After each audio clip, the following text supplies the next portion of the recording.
So I'll quickly review some of the basics.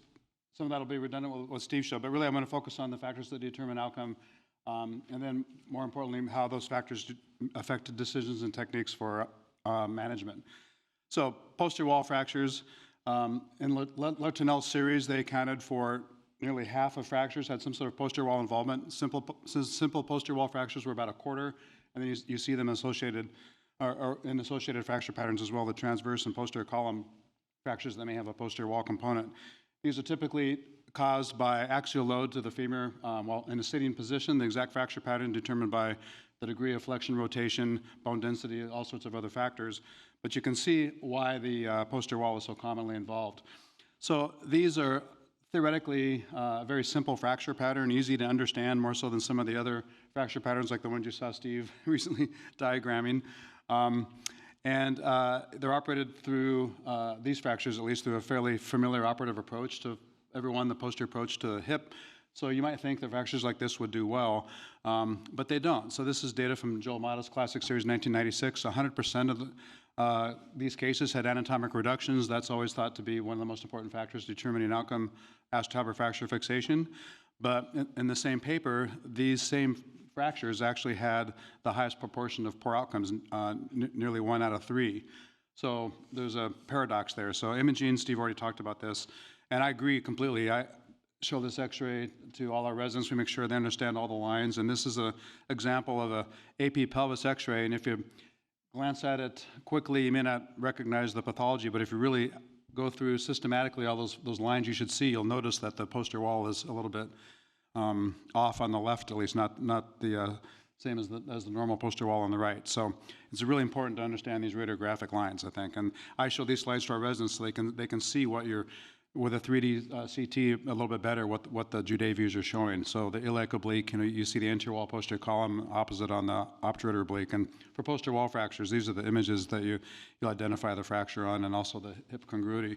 And the axial CT is very important with posterior walls. It shows you the size of the fragment, the presence of marginal impaction, comminution, whether there's fragments in the joint. And so we spend a lot of time glancing at these images as well. So treatment of posterior wall fractures, I already pointed out Mata's results in his 1996 paper, Letournel and Judet. These are the classic names associated with acetabular fractures. Similarly, high proportion of poor results in Letournel Judet series, 18% in the simple posterior walls, 24% when there were associated fracture patterns. So what's going on here? Well, these aren't just one fracture. The posterior walls are very heterogeneous. Patient age, gender is important, mechanism of injury, size, number of fragments, presence of articular impaction. One thing that's hard to visualize on imaging is the damage to the femoral head, especially if it's just cartilaginous damage, but sometimes there's bone impaction on the femoral head as well, and these associated injuries. So in Letournel's 1980 paper, he noted that total hip was more likely to be required in posterior wall fractures when there's marginal impaction, posterior wall comminution, or patients older than 50, and I'm well over that now. And if you were over 50, had marginal impaction and comminution, nearly half the patients required hip arthroplasty within the first couple of years, compared to 9% if you were a younger patient and did not have those fracture characteristics. So Dr. Brumbach really focused on the marginal impaction in this 1990 paper, identified it in nearly 1 out of 4 of his patients. And patients with impaction were unstable when the hip was flexed to 90 degrees, so he considered this an absolute indication for surgery. And you can see a drawing from his paper showing a fairly straightforward or fairly typical fixation construct with the marginal impacted bone, elevated, bone grafted behind it, and then the fixation. And this is a picture Bob Ostrom gave me that shows how the impaction appears surgically, quite obviously. This is another classic paper from Iowa, looking at patients who had posterior wall fractures and had clinical failure, and looking at the initial fracture pattern. So again, roughly a fourth of these patients failed, and it's very typically a rapid failure within a year or two. And these patients had the same factors we just talked about: comminution of the posterior wall, involvement of the dome, so involvement of the subchondral ring on the axial CT scan, depressed fragments, or these extended large fractures getting up into the cranial portion of the acetabulum. Roy Moed noted in his series, and he's one of the been a prolific author on acetabular fractures, and I think one of the masters in this practice. His outcome scores were worse with posterior walls than normative reference values. So again, the most masterful surgeons we know of were having trouble with these fracture patterns. Steve had this paper in his talk looking at long-term survivorship of operatively treated acetabular fractures. Joel Mott is the senior author here. And they have this nomogram in the paper where you can use to predict outcome.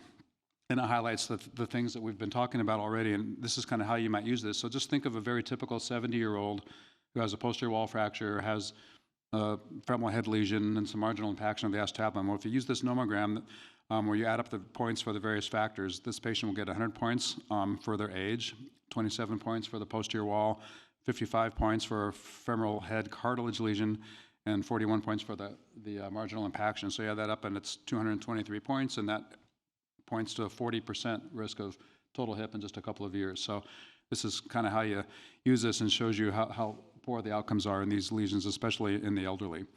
Patient characteristics also play a role too. So obese patients have worse outcomes with these injuries, and clearly patients with poor bone density. Only 30% of these fractures actually consist of the simple large fracture like I showed in that first 3D CT scan. Most are comminuted, and again, about 1 out of 4 have marginal impaction.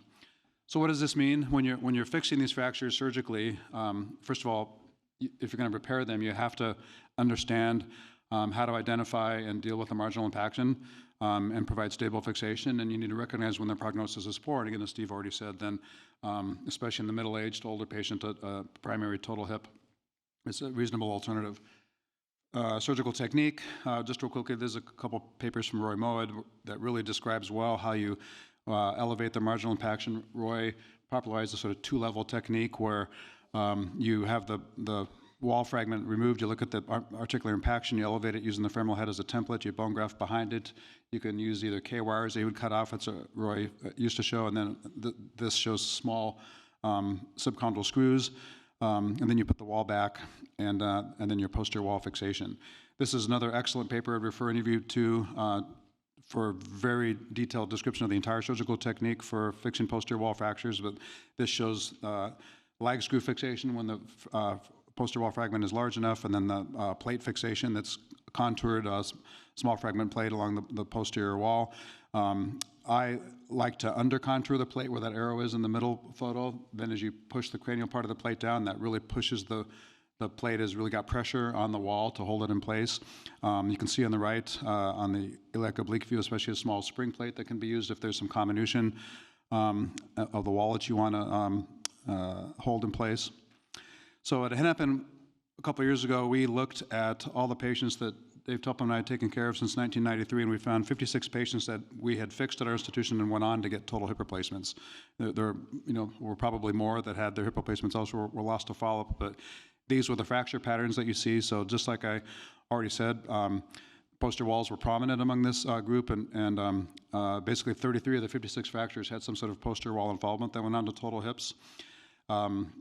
We have been doing total hips and femoral neck fractures in patients in their mid-50s, and so when you have one of these patients that has a high risk of total hip of post-traumatic arthritis from a posterior wall fracture, why not do the same thing? And we found that we actually were doing acute total hips in younger and younger patients getting down to their mid-50s with these specific fractures. And this is just some of our data. So in the group that had fixation, it was, again, the accuracy of reduction that seemed the most important.